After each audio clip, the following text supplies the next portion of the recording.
আমার যা দেবার, আমার যা দেবার দেব আমি। সময় আসবে যখন। কেন দেব, কেন দেব কবিতার ছলে বলছি তোমায় এখন। তুমি মৃত্যু মুখে বাঁচালে আমায়, ওটাই তোমার কর্ম।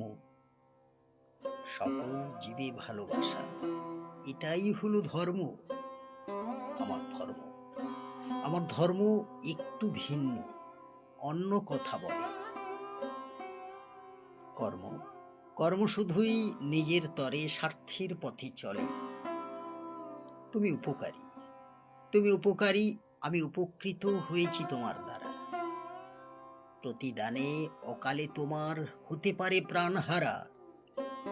তুমি মানবিক, তুমি মানবিক, তাই মানবতাকে আপন করে সদাই জড়িয়ে ধরো। আমি, আমি কাল সাপ, বিষাক্ত বিষ দেব তোমায়, পারো তো সহ্য করো।